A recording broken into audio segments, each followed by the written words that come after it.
And good afternoon, Sword family. Welcome to the Teahouse. Before we get started, I have a small announcement to make. In 4 weeks, basically a month, 4 weeks from today, as long as I don't, have another sick day. So on the 16th of May, will be my 100th episode of the Teahouse. Completely just blown away that I've actually already almost done 100 episodes of this. But the last couple weeks, I've kind of been having trouble coming up with ideas for topics. So we're going to make it to 100. Now, unfortunately, it doesn't look like we're going to be able to have Kimberly come back on and have her and Trey and Foxy talk about how being female presenting in martial arts, the issues and problems that brings about. I haven't heard back from Kimberly at all, and with only 4 weeks left to go, I just don't really think it's going to happen. So we need the Sword family to come up with your own ideas on what you want to see for the 100th episode. I want it to be something big. I want it to be something important, something that carries some weight to it. So you guys give me some ideas. We got 4 weeks. We have a month. We have 4 weeks.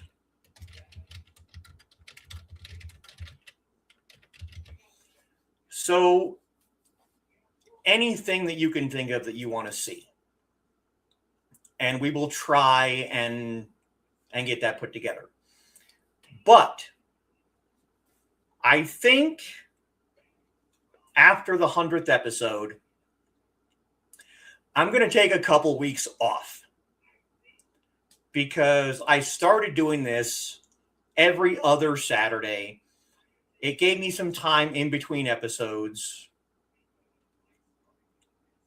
to think of ideas, to refresh my brain, and then I had the opportunity to start doing it just every week. And I just kind of, other than, a few months back when I was having my, mental health break, I've pretty much been running full steam since then. So we're going to make the 100th episode, and then I'm going to take a couple weeks off just from this. I will probably continue doing my game stream because that's not really a big issue. That's not really it's not really something I have to think about. I'm just playing a game. So I'll probably continue doing my game streams. But I'm going to take a couple weeks off of the Teahouse, rest my brain, come up with some fresh ideas, and come back the first weekend in June and just try and start like fresh. We'll call the first 100 episodes season 1, and we'll see where we go from there. So it's just something I've been thinking about. And I think I don't want to give you guys a subpar product. I don't want to be the person that comes on here and just rambles about nothing. That just, we're going to go and we're going to check out this website, or we're going to talk about this thing. I want to have topics that fit within the theme of the channel. Also, I'm considering, when I come back in June, to broaden the scope of the channel just a little bit.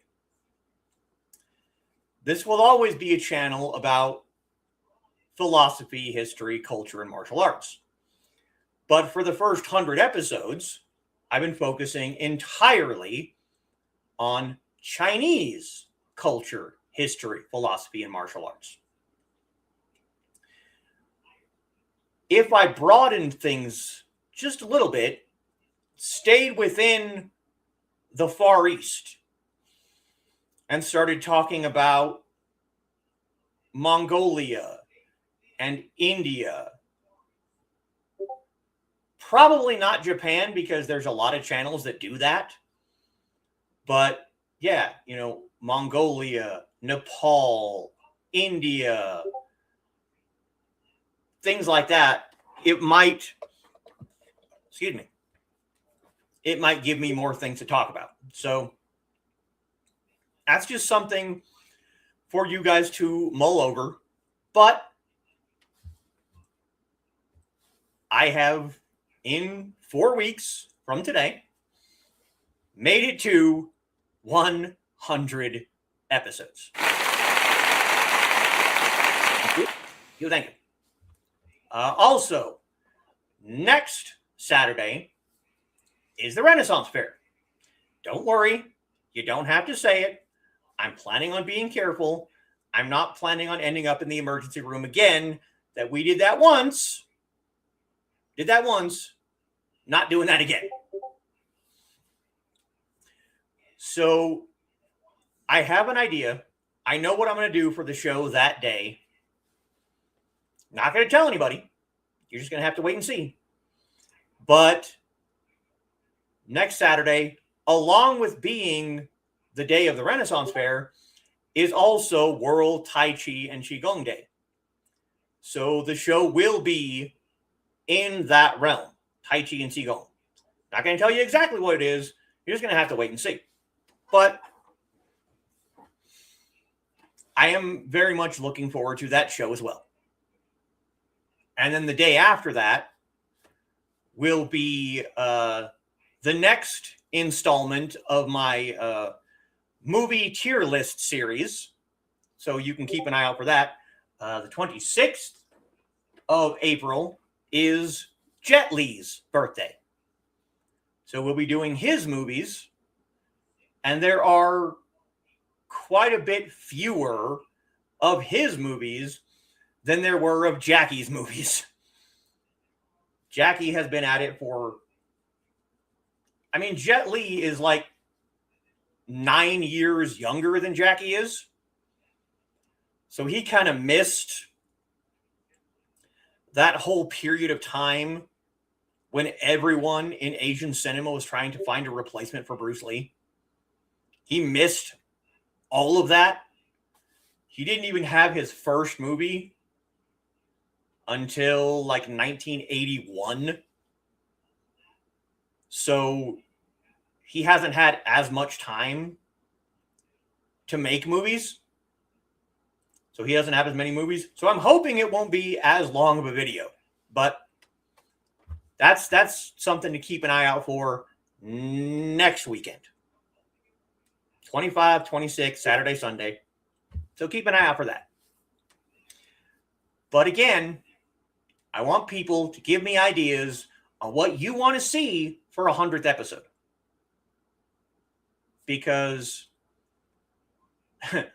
there were several times when I first started doing this that I considered just giving up entirely. Just don't do it. Nobody was watching. Nobody was listening. Nobody was commenting. It just felt like, what am I doing this for? But I did my my God of War Oracle deck.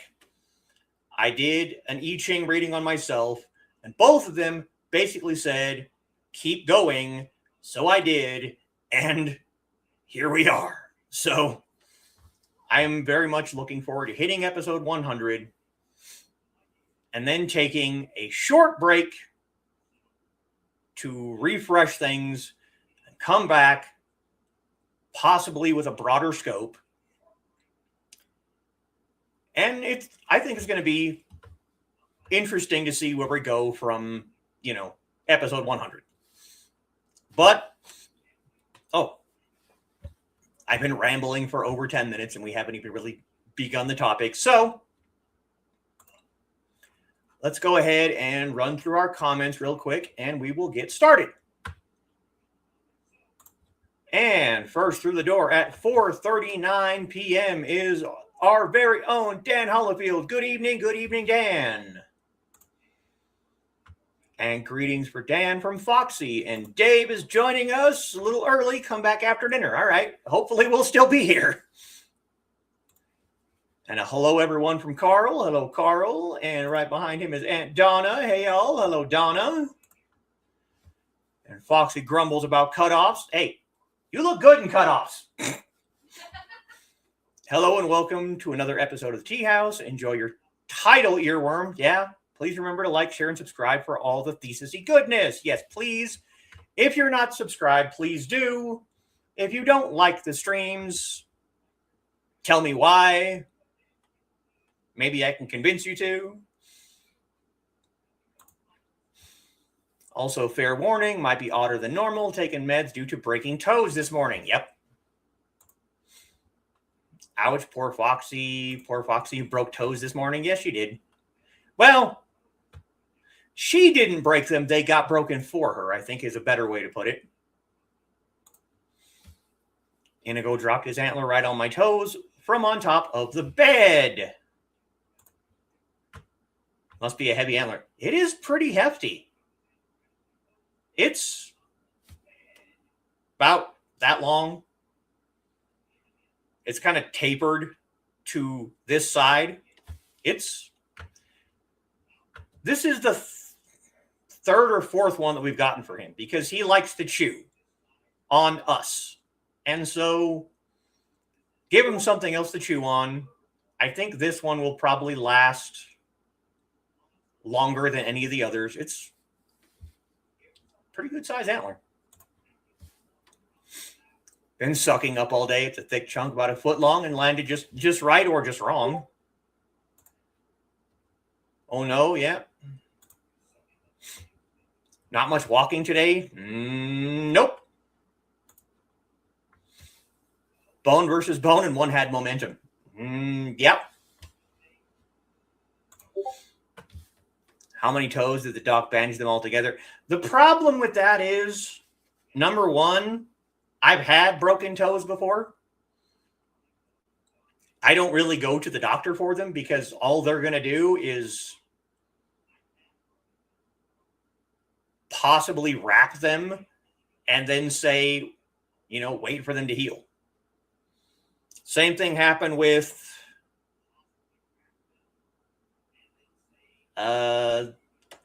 this finger. If you look, the knuckles kind of sunken in there. Yeah, I broke that back in junior high. We were playing basketball and I went to pick up the ball and jam that finger and just broke it right at the knuckle. Luckily, gym was the last class of the day, so I just kind of went home. My mom called the doctor. The doctor said to go to one of our local stores, get a splint, tape it up, and wait until it heals. Kind of the same thing with broken toes. We didn't really go to the doctor. Two in the middle, one next to pinky toe, just got a glancing blow and went numb. Yeah. Oof. Ouch. Couldn't be mad at him. It was pure accident, but yeah. Not like I was exactly angry with the several small children that I was sword fighting with when I broke my hip. I might have been angry at the stair for the audacity of it being right there. Why was it there? Why are you there? Why? No. Can't believe that's been almost 4 years ago that happened. It does not feel like it's been almost 4 years, but it has. Hugs for Foxy and hi from Kitty. Hello, kitten. No kicking butts for Foxy. No kicking the butts. Greetings for Kitty. Greetings for Kitty. And Kitty's looking forward to this. I heard me talk about this show. Yeah, you have. A little bit. And hi, everyone from Ruby. Hey, Ruby. Greetings for Ruby. Greetings for Ruby. And there's Trey joining us. Hey, all. Hello, Trey. Greetings for Ruby. And they, Trey. I didn't know that Trey was non-binary, but okay, that's cool. Greetings for Trey. Greetings for me. More greetings for Trey. Yep, 100. 100. Clip show. I ain't got time for that. And Midnight joining us with the What's Up Sword people. Hey, Midnight. Greetings for Midnight. Greetings for Midnight. Greetings for Midnight. Greetings for Midnight. Think it's smart to take some time off, only have 2 more planned topics for the psychology show. It was never planned to last forever. That's fine, yeah. Maybe I'll do special as things come up. I have something possibly to discuss on that front. I was going to possibly bring it up in the green room, but certain things happened and I just kind of noped out. So I didn't really have a chance, but there is something that I have, we'll say, that might be an interesting topic for your show, Carl. However, it is not safe for stream, shall we say. But it's something that I have had for many years now. And it would be interesting to have something like that discussed from a psychological perspective. I'm trying to think of a way that I can mention what it is without actually saying what it is. Because, again, it is very much not safe for stream. Of course, not like I'm ever going to be monetized on YouTube on this channel anyway. But, yeah, maybe a message on Facebook will be better for this. Because it's something that I think would be interesting to have like I said, something like this being looked at from a psychological perspective. It might be interesting. The show itself, if you decided to do it, would very much be like an NC-17 kind of show. But it might be interesting. And yes, Foxy has very much enjoyed it, as have I. And thank you, Foxy. And learning about psychology is a hobby of mine. Nowhere near official anything, but yeah, it's definitely fascinating. Going full tilt forever only needs to burn out. Yeah, I've noticed. Does sound interesting. Talk more about far different things. Yeah, because, like I said, I have only, for the first 100 episodes, only spoken about Chinese philosophy, culture, history, and martial arts. If I broaden things out a little bit from just China and kind of widen the scope a little bit more to include Mongolia and India and Nepal, it might give me some more things to talk about. And I think that might be interesting. So like I said, probably not Japan. I personally have nothing against Japan, but there are 10 million channels out there that talk about Japan, and it's just not something that I'm terribly interested in. My brother-in-law has tried for years to get me into anime, and I don't understand it. I don't get it. It's just meh. Now, there are certain types of anime that I will watch, and I'll leave that up to your imagination what I'm talking about. I'm pretty sure you can figure it out, though. Thank you. Yes, 100 episodes is an accomplishment. Yes, it is. I weren't planning on ending up in the ER. No, I was never planning on ending up in the ER. It just happened. Level ground only. I'm just glad they moved it from where they had it the first year to an actual park that has an actual stage. And every year since that has happened, we're usually there when they start the sword school, and she just will like lead me away from the stage. She's like, nope, you're coming over here. We're not doing that again. So no, but it sure made things memorable. Yes, it did. I definitely was waiting. Yeah. Celebrate with a traditional Chinese style party. Interesting. That is definitely a possibility. Yes.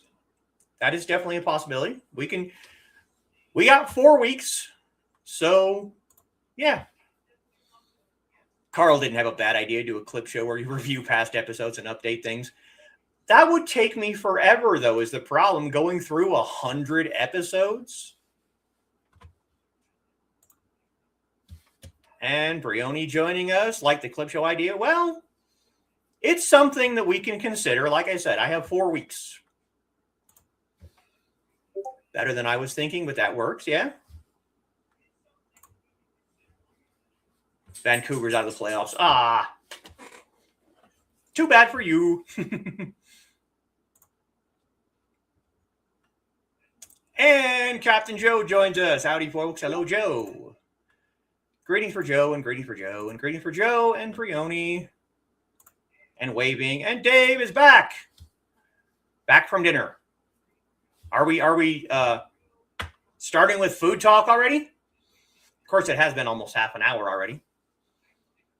And more greetings. Autocorrection. Autocorrect is not fun.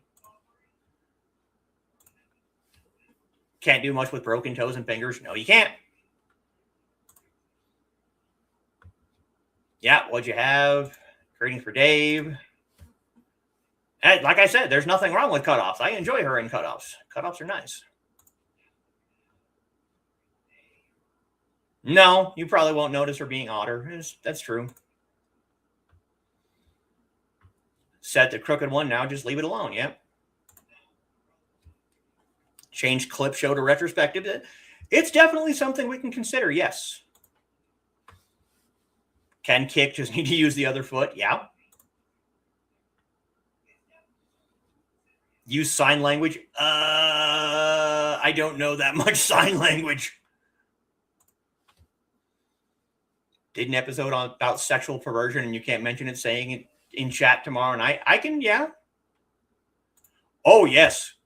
Gurkha Warriors. Oh, my God, yes. That's definitely something we could discuss later on. Yes. Gurkhas are definitely, yeah. Gurkhas are, woo boy. Oh, dude, you should come check out Carl's show on Sunday nights then.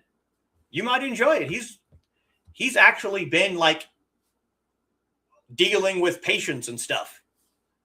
So he's got the real, you know. We always joke that he keeps secret files on all of us, all of the people that he has met, so that he can have like this big, huge book about all of us when all of the information has been compiled properly.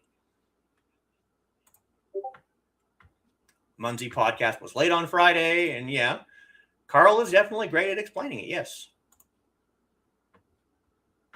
Carl was worried. Oh, you can give me as much anime recommendations as you want. That doesn't mean I'm going to watch them.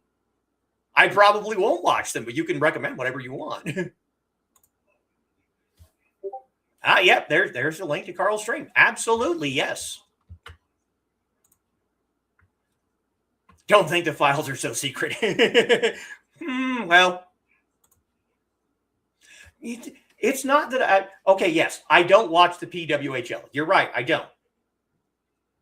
I also don't really watch the NHL because I don't have cable. I don't really watch a lot of it. I don't watch the AHL. But as I was discussing with a friend earlier this week, I'm not a big sports person. I like hockey. I used to like boxing until it turned into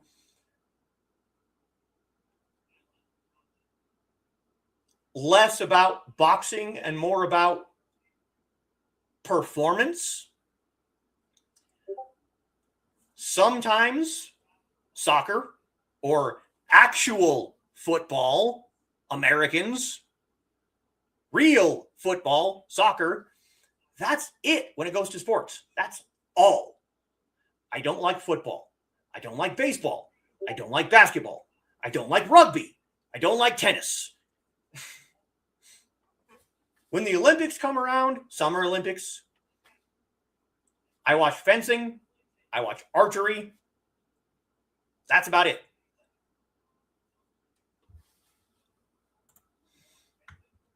And Carl thanking Trey. And I don't know if you'd love to see your mind someday. Sounds good. Yeah, you should definitely check out his shows. He's done quite a few of them. It's pretty nice. No cricket, no.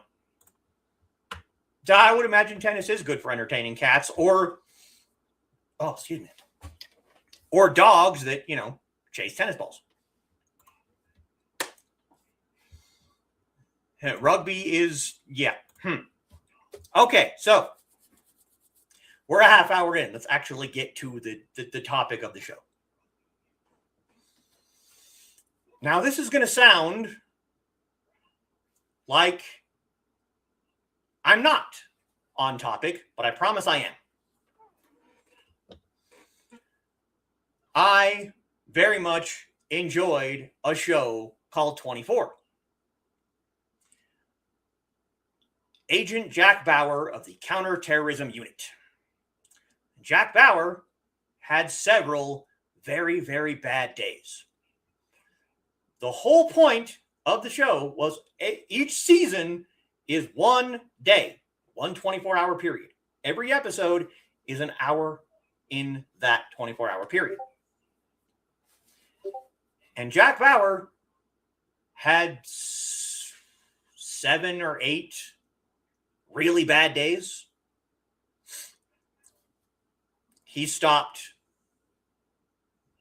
dirty bombs. He stopped nuclear attacks. He stopped terrorist cells. All in the span of one 24-hour period.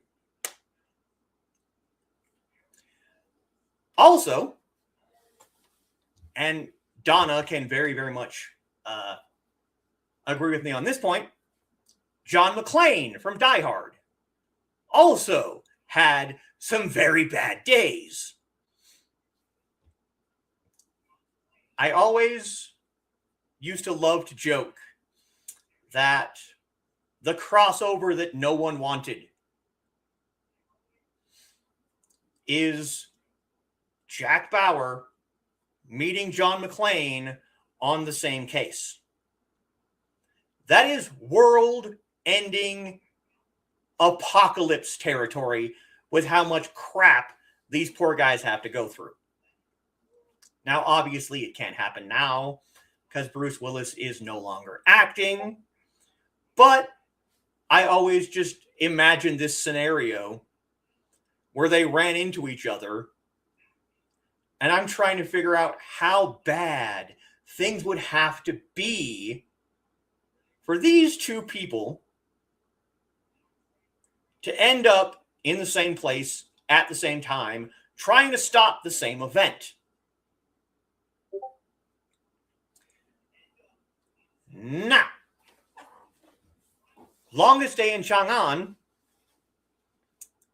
is the ancient Chinese version of possibly an episode of 24. Sumo wrestling. No sumo wrestling. Yeah, we don't have cable. We haven't had cable for years. No cable for years. Not much into sports unless it's Olympics or occasional playoffs. Yeah. Trying to get into women's hockey. That's fine. That's cool. You know, I've tried to support things that I can when I can. Yeah. How can the same thing happen to the same guy twice? How can the same thing happen to the same guy 3 or 4 or 5 or 6 or 7 or 8 or 9 or 10 times? Yes, it is an interesting scenario. And yep, Foxy's mom is out of the hospital. So, our main character, Zhang Xiaojing, used to be in the army. But you find him at the beginning of the show in prison. Now you find out later on why he was in prison. And basically what happened is his unit massacred an entire village of people for no damn reason. And Zhang Xiaojing was fairly upset by this and killed his commanding officer. And the rest of the soldiers framed him for all of it. For killing the commanding officer, for slaughtering the village. They framed him for everything, so he ended up in jail. But he is one of the top investigators in the kingdom. And they uncover a plot to eliminate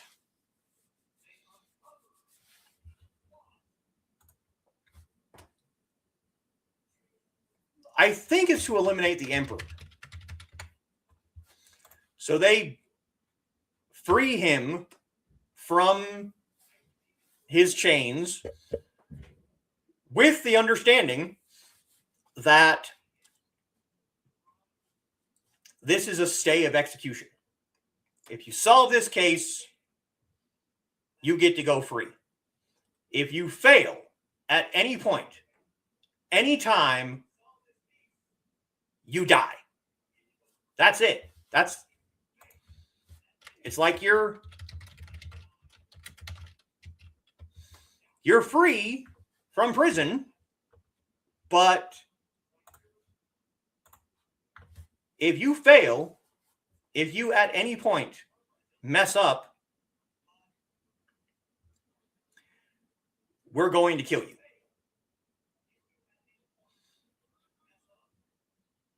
You know, he was a soldier. He retired from the army, joined the local security force in the city of Chang'an. Now, the city of Chang'an at this time is the capital of China. This takes place during the Tang Dynasty. So he joined the local security force. And then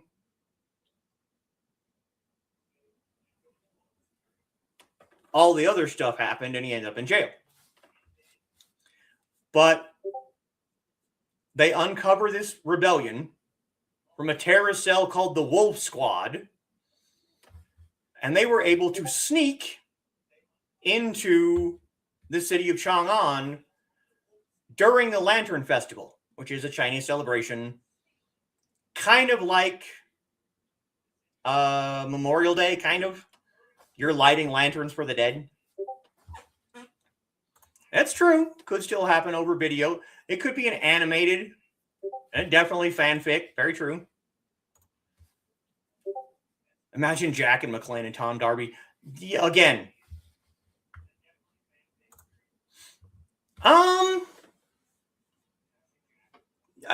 It's not far from it now that you mention it. Yeah, kind of an Eastern version of Escape from New York. It kind of is. You do have a lot of similarities in that. You know, you have a reluctant hero. You have this guy that, you know, he has his specialty, and the powers that be are trying to use that specialty. But he is given 24 hours to catch the terrorists and stop the rebellion. If he's successful, they let him go.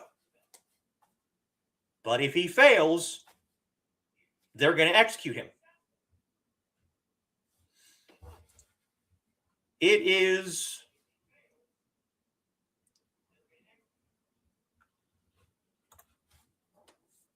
yeah, I'm not writing it either.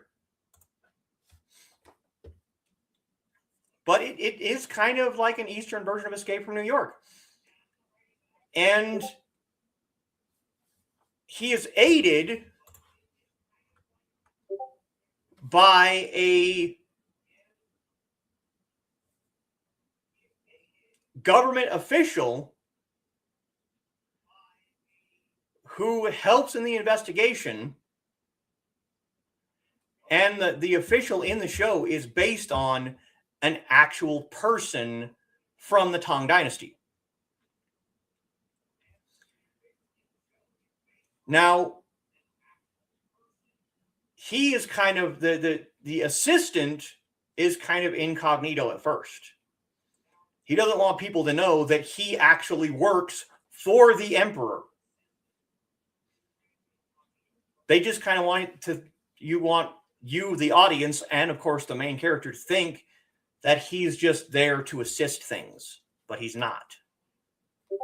He actually is reporting directly to the emperor. Now, I started watching this show on Amazon Prime. Watched the first episode, really intrigued by the idea of the show, but for whatever reason, I just never continued it for like a couple of years. Then when I came back, it wasn't on Amazon anymore, so I had to go find it. And I think that's where I found Viki, which is an awesome online streaming service that has lots of Asian movies and TV series.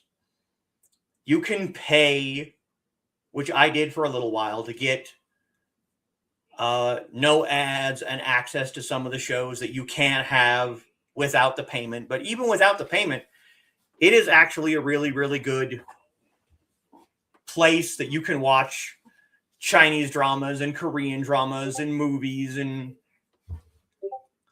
I'm just going to do this. We're just going to throw it in the chat. I think it's a good place. Not only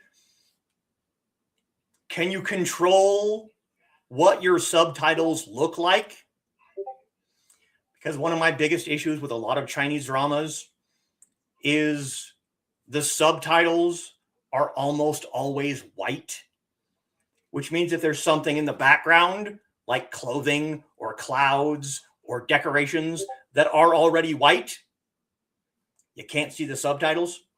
It blends into the background. You can't see what they're saying. So with Viki, you can actually control what your subtitles look like, but you can also find things on there that you probably couldn't find in other places. Like I said, I found Longest Day in Chang'an on there. I found Heaven Sword and Dragon Saber on there. I found the Untamed on there. So if you want to watch Longest Day in Chang'an, I'm pretty sure it's still on there, but don't Don't quote me on that because I haven't looked for it. I've watched it exactly one time. I watched The Untamed probably 4 or 5 times all the way through. Watched Longest Day in Chang'an once.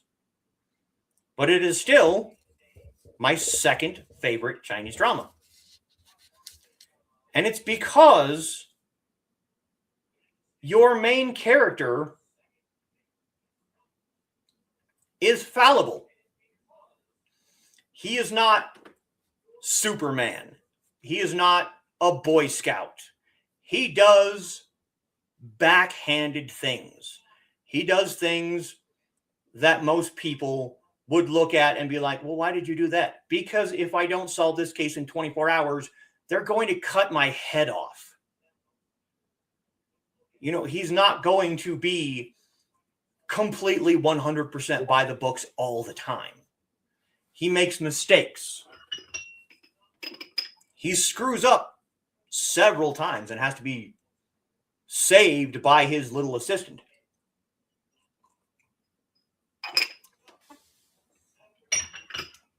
I think if you looked at the D&D alignment chart, most people know the D&D alignment chart, right?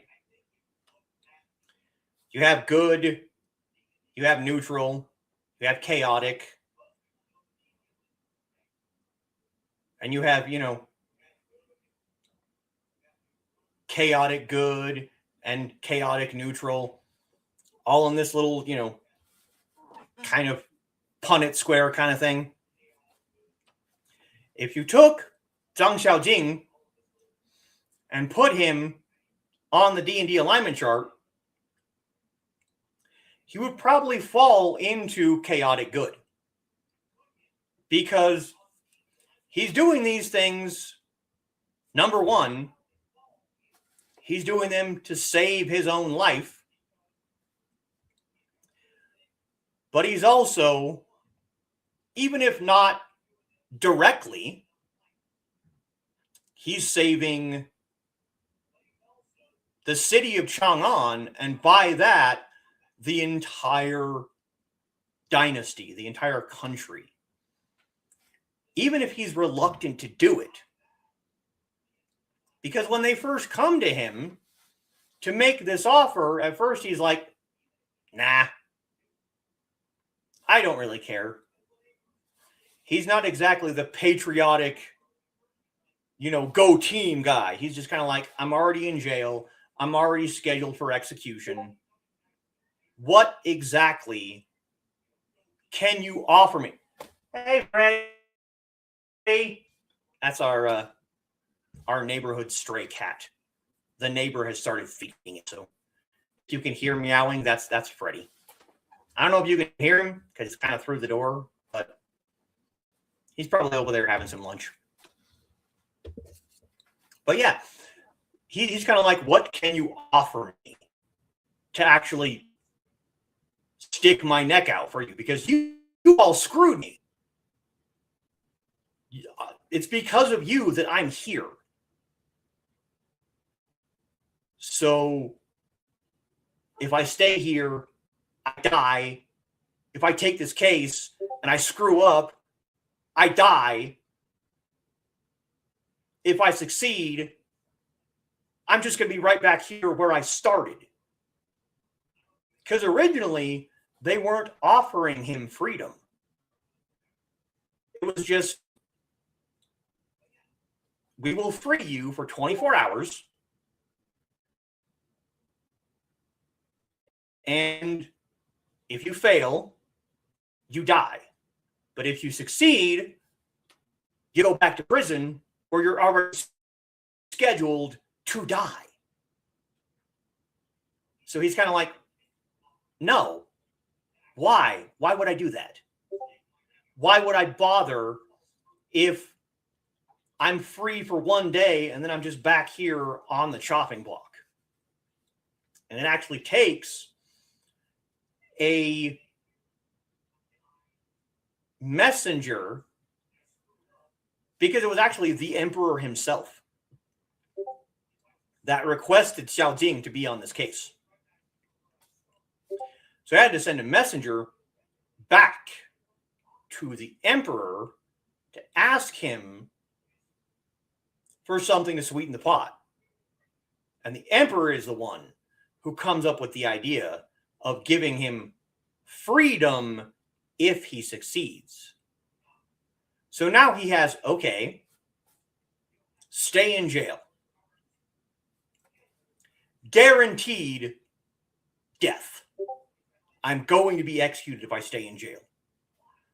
On the other hand, I can go free for one day to do the thing that I am the best at. And if I succeed at this, I don't have to go back to jail.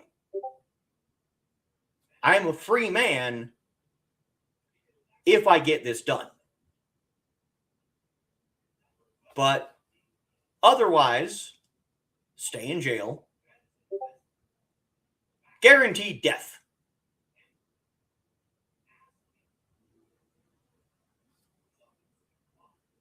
Or freedom. Possible freedom. Freedom regardless. Now he's told that, they're going to be keeping an eye on him. That he's not just free to just, we're going to release you and you can just hop on a horse and just ride out of the city and disappear into the desert, never to be seen again. No, they're not dumb. We're going to send you with a chaperone to make sure you're actually doing the work you're supposed to be doing. Otherwise, you're going to die. Yeah, I'm not surprised you can't hear the cat. Yeah, I figured. Now, the best part for me about this particular drama is the fact that the creators of the show actually built a full-scale replica of the city of Chang'an from the Tang Dynasty. This was a set that they built the entire city. The city is encased in walls, 4 walls that encase the entire one city. One city. They built this whole city. Shops. They built the palace that the emperor is in. They built the whole thing. And Chang'an, if you remember, was the capital of China at the time. So this was not a small city. This is a large capital city. And they built this. The population of Chang'an in Chinese records, just in the walls of this city, was said to be between 800,000 and 1 million people. This is not a small city. And they built this just so that they could have everything they need, so that they wouldn't have to, okay, we're going to build this area and we're going to tear it down so that we can rebuild the next area. They had an entire city to work in. When you see Zhang Xiaojing hop on a horse and ride from one end of Chang'an to the other, he's actually riding through this area. This is not, okay, hop on a horse, ride this far, stop, cut, edit, move to this spot, new set, new area. Okay, hop on the horse, ride. No, they built the whole damn city. So that when he is doing his investigation, he's in that area, that spot, that place. Yes, It is incredibly impressive. That's one of the things that I love the most about this is they had the city built. Now it's based off of historical accounts and some paintings, but it's still quite a feat to be able to build this whole thing so that you can have, you can have a set that can be used for the entire series. They never had to stop filming because they had everything they needed in those four walls. Now, obviously, yes, they do. They take their sets incredibly seriously. They build things that, I mean, for a while there, I was watching a new Chinese drama every single month. I would start on the first, and I would calculate how many episodes I needed to watch to be able to get to the last episode at the end of the month. Every single month, something new, something fresh, something different. I stopped doing that a while ago. I would like to get back to it, but I'm not paying for Viki anymore, and like Trey said, you know, running full tilt all the time leads you to burnout, and I think I kind of got burned out a little bit. So it's been a while since I've actually watched one, but when they build their sets, they do not mess around. Same thing with the costuming. They wanted you to believe that you were dropped into a Tang Dynasty capital city. You had people wearing the clothing from that era. It is impressive, even if you don't know anything about history. If you know nothing, and you're just watching this as like the ancient Chinese equivalent of a buddy cop drama, it's still impressive to see what they can do with what they have. And that's basically what it is. It is basically the ancient Chinese equivalent of a buddy cop show. You have two characters that at the beginning don't trust each other. They have no reason to trust each other. They don't even know each other. Zhang Xiaojing is famous. Your main character is well known inside the city of Chang'an. I mean, when you slaughter your commanding officer, you kind of get a reputation. But his assistant is, nobody knows him. Nobody knows who he is. Zhang Xiaojing certainly doesn't know who he is. So it's basically a buddy cop show. They don't like each other. They actually actively dislike each other at first. But as they go on and as they investigate this further and as they find evidence of everything that's going on in this rebellion, they come to trust each other and they come to become almost reliant on each other. And of course, you get to the end and he succeeds because, I mean, come on. Once you've been basically riding with this guy for 48 episodes, if you make it to the end of the show and he dies because he fails, people would riot, dude. They would be pissed. So, of course, he succeeds. I'm not going to give it away, but there is a lot more to it than just a simple rebellion.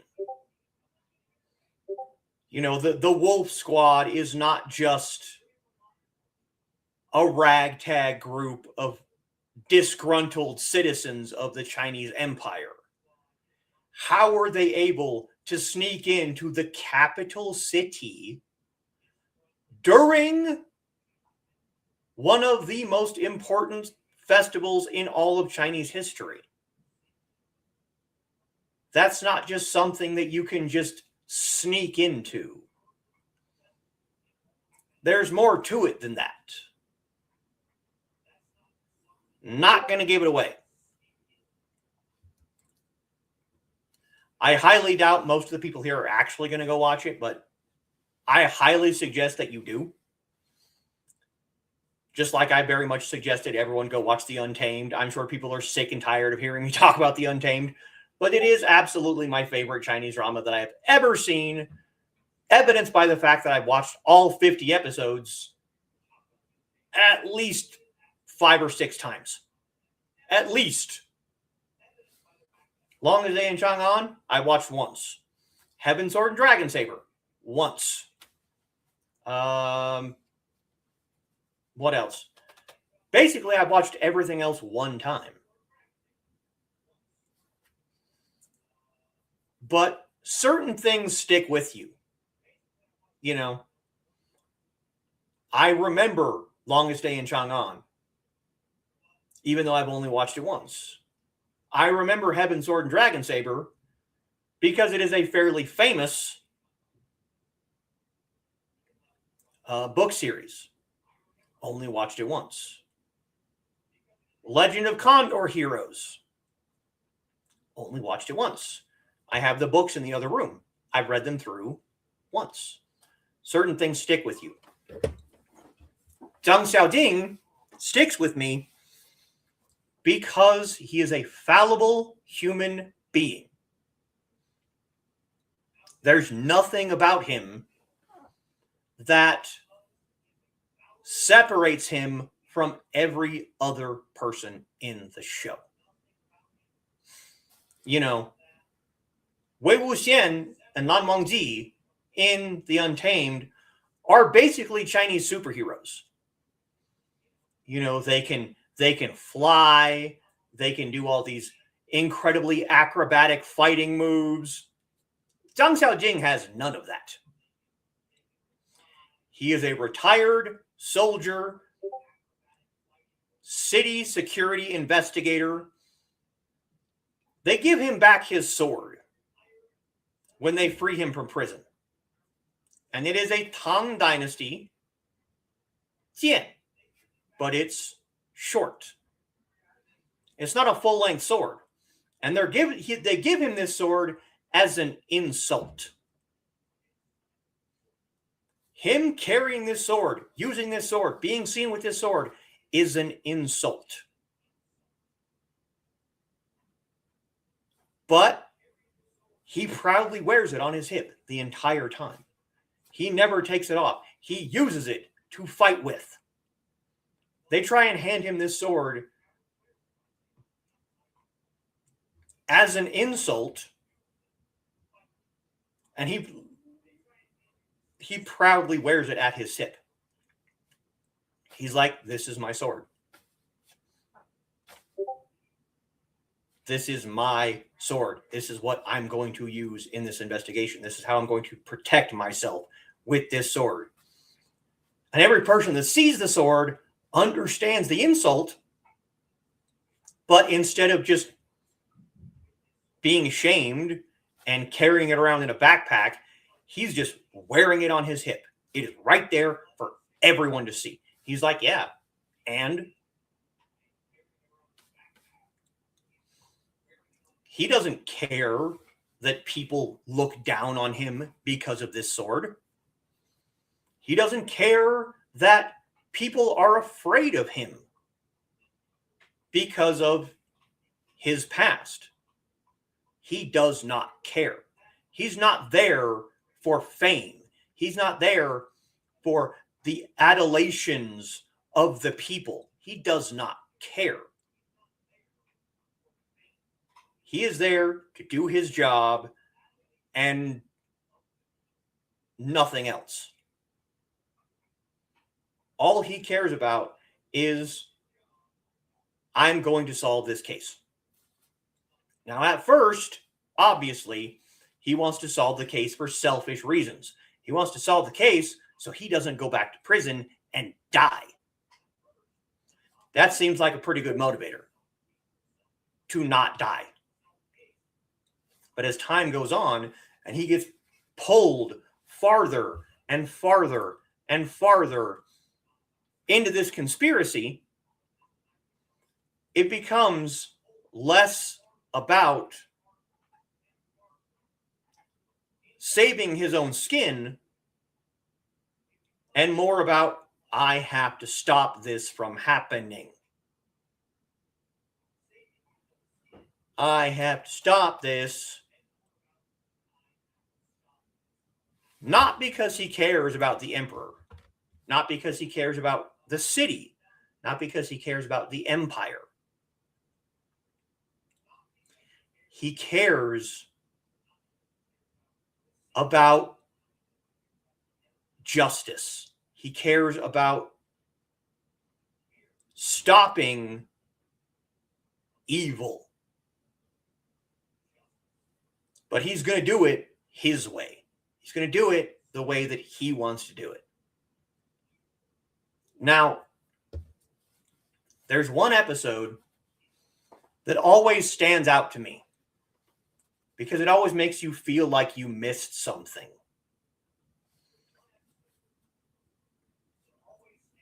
I think it's fairly early in the show. Like I said, it's been a while and I've only watched it through one time.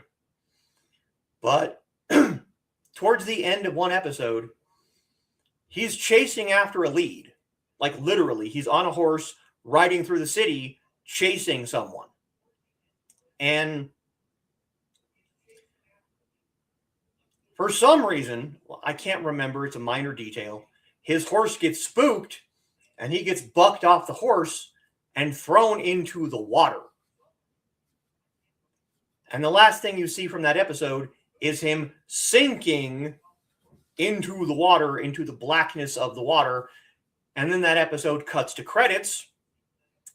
And when you come back to the next episode, it doesn't show how he got out of the water. It doesn't show him being saved by the rest of the Imperial Guard. No, it just starts like right in the middle of a sentence. And it always feels like, did I miss an episode?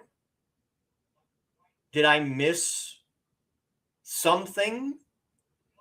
Because last I saw, he was drowning.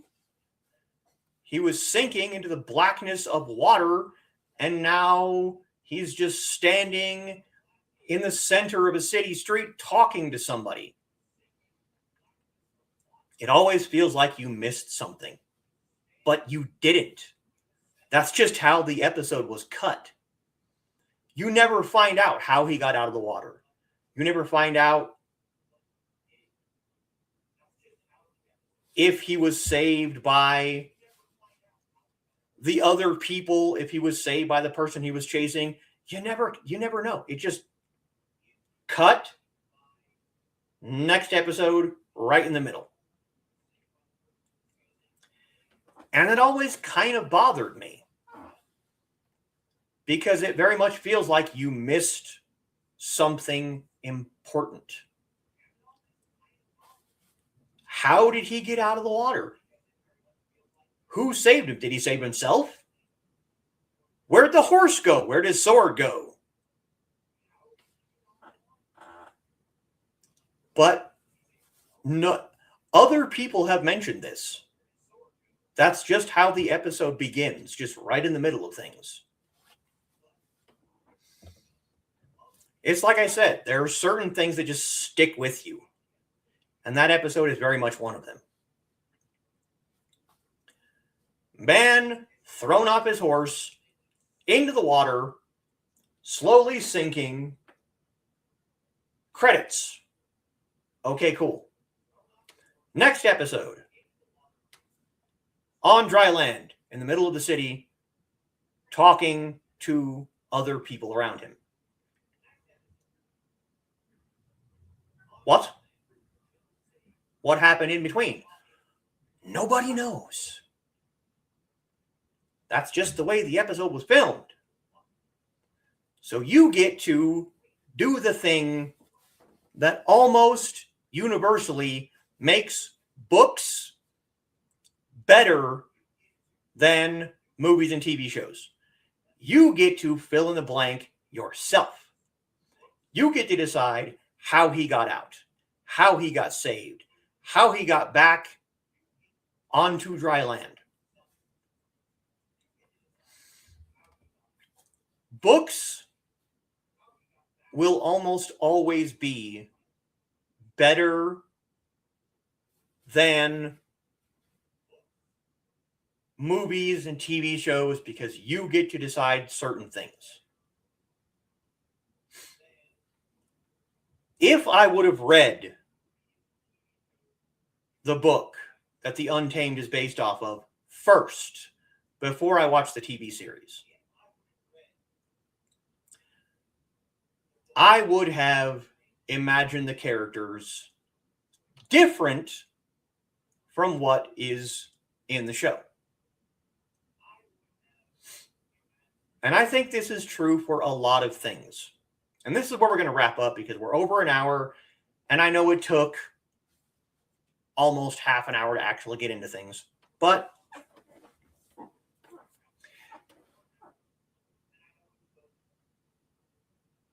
when you have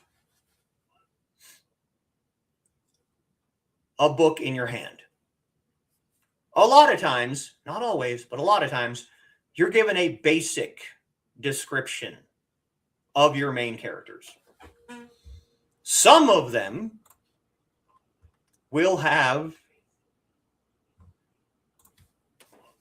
pictures on the cover of the book of possibly the main character or main characters.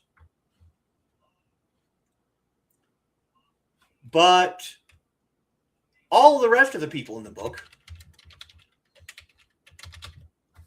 are basically left up to your imagination. And that's kind of one of the things that I prefer about books is you get to fill in the blanks.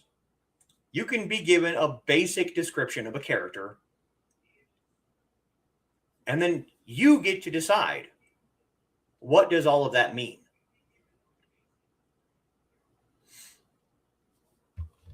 This is exactly it. Imagination is wonderful. It's almost why some horror movies never show you the monster or the killer. Because your imagination can come up with something far worse than anything the writers and directors of that show could ever come up with. You fill in the blanks up here. And this can be scarier than anything that anyone else can possibly come up with. If you can find it, if you have the time, if you have the energy, if you have the spoons, go out and watch Longest Day in Chang'an. If you watch it, shoot me a line and let me know what you thought of it. I would really, really like to see what other people think of this show because I really enjoyed it, but I am biased because it takes place during my second favorite dynasty in my favorite town. Chang'an is impressive. It just is. Might do a show on just on Chang'an. That could be cool. Actually, you know what? I'm going to write that down now because if I don't, I'm going to forget because I'm a forgetful person. Where is my Google Docs? Yes, indeed.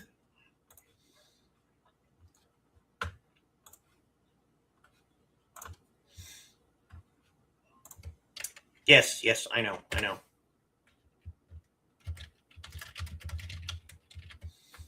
There we go. Added to my list. Yes, I do remember more than you do, but there are also times when I come up with something while I'm doing this. Practical. Thank you. I appreciate it, Carl. All right, guys. I will be back on Monday for my 9 Dragon stream. As always, I may make at least a vocal appearance on Creatives of Play over on the Indie CD channel. And if not, I will be back right here next Saturday for the next installment of the Teahouse. It will be World Tai Chi and Qigong Day. So we have a slightly special idea planned for what we're going to do for that show. Yep, everyone have a lovely night. Good night from Ruby. Night from Midnight. Night from Carl. Good show. Thank you. Thank you. I appreciate it. Thank everyone for tuning in. And I will see you all next time. 再见。